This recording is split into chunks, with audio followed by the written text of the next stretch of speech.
प्रियात्मनो सादर नमस्कार। वैदिक मीडिया के धर्म जिज्ञासा कार्यक्रम में आपका हार्दिक स्वागत है। मैं हूं आचार्य चंद्रधर मिश्र।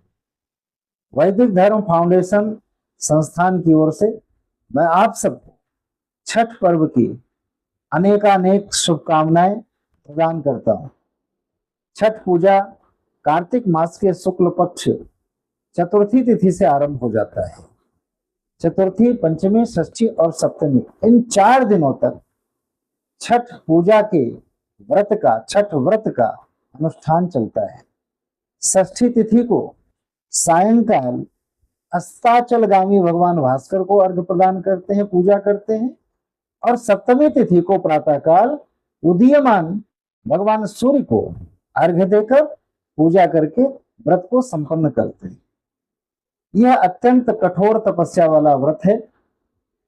छठ व्रत के व्रती षष्ठी तिथि से 2 दिन पूर्व ही अनुष्ठान का आरंभ करते हैं।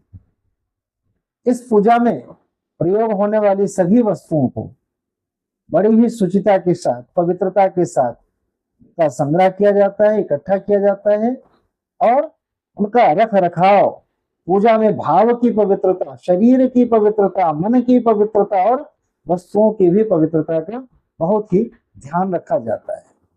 ये सूर्योपासना का पर्व है, षष्ठी माता की पूजा का पर्व है। इसमें पुत्र, संतति, पति, संपत्ति, धन, वैभव इत्यादि को प्रदान करने वाली षष्ठी माता की पूजा विशेष प्रकार से की जाती है। इसे सूर्य षष्ठी, डाला छठ इत्यादि नामों से भी जाना जाता है।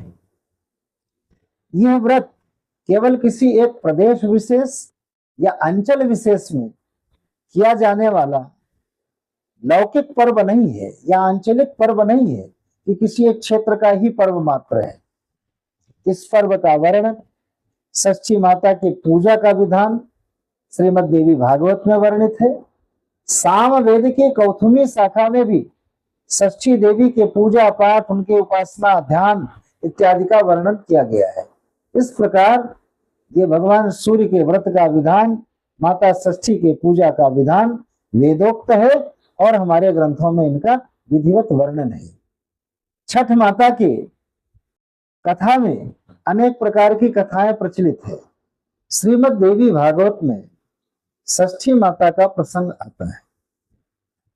नारद जी भगवान विष्णु से प्रश्न करते हैं कि आपने कई देवियों के बारे में कथा कही है, तो मुझे षष्ठी माता के बारे में, षष्ठी देवी के बारे में विस्तार से कथा बताइए। तो भगवान नारायण नारद से कथा कहते हैं कि जैसा धर्मदेव ने आख्यान किया है उसी प्रकार की कथा मैं आपको सुनाता हूं। मूल प्रकृति का 6वां हिस्सा षष्ठी कहलाती है। वो षष्ठी देवी के नाम से विख्यात। ब्रह्मा के अंश से समुद्भूत षष्ठी देवी बालकों की रक्षा करने वाली हैं, इसलिए बालदा भी है, वैष्णवी भी इनका नाम है। और मातृकाओं में जो षोडश मातृका की पूजा होती है उसमें देवसेना नाम से ये विख्यात है। ये भगवान कार्तिकेय की पत्नी है, भार्या है, और कार्तिकेय स्वामी को प्राणों से भी अधिक प्रिय हैं। वो षष्ठी देवी जिनकी पूजा करके व्रतीगण, श्रद्धालु जन संतान को प्राप्त करते हैं, संपत्ति प्राप्त करते हैं, ऐश्वर्य, आयु, विद्या, धन, जो भी मन में कामना करते हैं वो सब प्रदान करने वाली देवी षष्ठी देवी है। भगवान नारायण ने नारद जी से कहा कि षष्ठी देवी बालकों को आयु प्रदान करने वाली है, उनका भरण पोषण करने वाली है। ये सिद्ध योगिनी अपने योग बल से निरंतर शिशुओं के समीप रह करके उनकी रक्षा करती है। नारायण ने नारद जी से कहा कि स्वयंभू मनु के पुत्र प्रियव्रत हुए, उन्होंने विवाह संस्कार नहीं किया और निरंतर साधना में लीन रहते थे, ब्रह्म चिंतन में लगे रहते थे। ब्रह्मा जी के बहुत समझाने के बाद उन्होंने विवाह किया। विवाहोपरांत अनेक वर्षों तक उनको संतान सुख की प्राप्ति नहीं हुई। तब महर्षि कश्यप ने उनसे पुत्रेष्टि यज्ञ कराया। उस यज्ञ का चरु अर्थात प्रसाद उनकी पत्नी मालिनी को ग्रहण करने के लिए दिया, जिसे ग्रहण करके महाराज प्रियव्रत की पत्नी मालिनी कुछ काल में गर्भवती हुई और सूर्य के समान एक तेजस्वी बालक को जन्म दिया, किंतु वह बालक मरा हुआ था और उसकी आंखें उल्टी थी। उल्टी आंख वाले और मृत बालक को देखकर सारी स्त्रियां रुदन करने लगी। महाराज के बंधु बांधवों की पत्नियां रोने लगी। रानी मालिनी मूर्छित होकर के गिर पड़ी। महाराज प्रियव्रत उस बालक को लेकर के स्मशान की ओर जा रहे थे, रुदन करने लगे। निर्जन स्थान में उस बालक को उन्होंने छोड़ा नहीं, हृदय से चिपटा कर और खुद अपने प्राण त्यागने के लिए उद्यत हो गए। पुत्र मोह में महाराज प्रियव्रत का ज्ञान योग विस्मृत हो गया।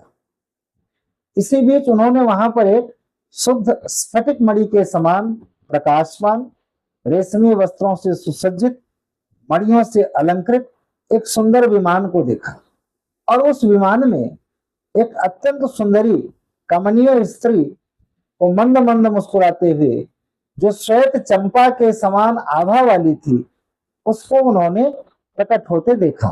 उन प्रसन्न मुख वाली अनेक आभूषणों, रत्न जड़ित आभूषणों से सुसज्जित, योग सिद्ध भक्तों पर कृपा करने के लिए आतुर भगवती को देखकर महाराज प्रियव्रत ने बालक को भूमि पर रख दिया, भगवती का पूजन किया, स्तवन किया और हाथ जोड़ करके उनसे निवेदन किया कि हे देवी, आप कौन हैं, किसकी पुत्री हैं और किसकी भार्या हैं।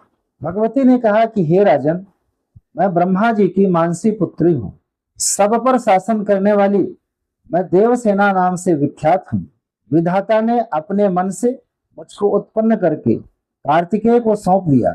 मातृकाओं में विख्यात मैं स्वामी कार्तिकेय की पत्नी हूँ। भगवती पराप्रकृति का षष्ठांश होने के कारण मैं षष्ठी नाम से विश्व में प्रसिद्ध हूँ। मैं पुत्रहीन को पुत्र, पति को प्रिय पत्नी और दरिद्रों को धन देने वाली तथा सबको उनके कर्मानुसार फल प्रदान करने वाली हूँ। भगवती ने कहा कि हे राजन, सुख दुख, हर्ष शोक, मंगल, संपत्ति विपत्ति इत्यादि सब कुछ अपने कर्मानुसार ही प्राप्त होता है। कर्मानुसार ही बहुपुत्रवान होते हैं और कर्मानुसार ही बिना पुत्र वाले होते हैं, वंशहीन होते हैं। कर्मानुसार ही मृत पुत्र प्राप्त करने वाले होते हैं और कर्मानुसार ही चिरंजीवी पुत्र को प्राप्त करने वाले होते हैं। कर्मानुसार ही रोगग्रस्त और रोग मुक्त होते हैं। मनुष्य कर्मानुसार ही व्याधि, निरोगता इत्यादि प्राप्त करता, अर्थात हे राजन, कर्म ही बलवान है, कर्मानुसार ही फल प्राप्त होते हैं। इस प्रकार कहकर भगवती षष्ठी ने अपने योग बल से देखते ही देखते उस बालक को जीवित कर दिया। सूर्य के समान वो तेजस्वी सुंदर बालक मंद मंद मुस्कुरा रहा था।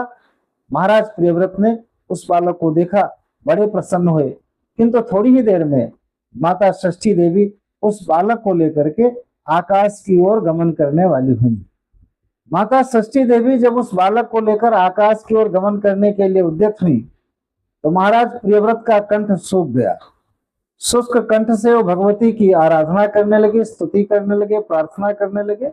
भगवती षष्ठी देवी उन पर प्रसन्न हो गई और उन्होंने राजा प्रियव्रत से कहा कि हे राजन, तुम स्वयंभू मनु के पुत्र हो, त्रैलोक्य के राजा हो, सबसे मेरी पूजा कराकर स्वयं भी मेरी पूजा करो तो मैं तुम्हें ये बालक प्रदान करूंगी। देवी ने कहा कि यह सुब्रत नाम से विख्यात तुम्हारा पुत्र गुणी तथा विद्वान होगा, इसे पूर्व जन्म की बातों का स्मरण रहेगा, ये योगींद्र होगा, क्षत्रियों में श्रेष्ठ, सभी के द्वारा वंदनीय, अत्यंत बलवान और यशस्वी पुत्र होगा। ऐसा कहकर माता षष्ठी ने उस बालक को राजा प्रियव्रत को दे दिया और महाराज प्रियव्रत ने षष्ठी व्रत और पूजन की बातें स्वीकार कर ली। माँ भगवती उनको आशीर्वाद देकर के अंतर ध्यान हो गई।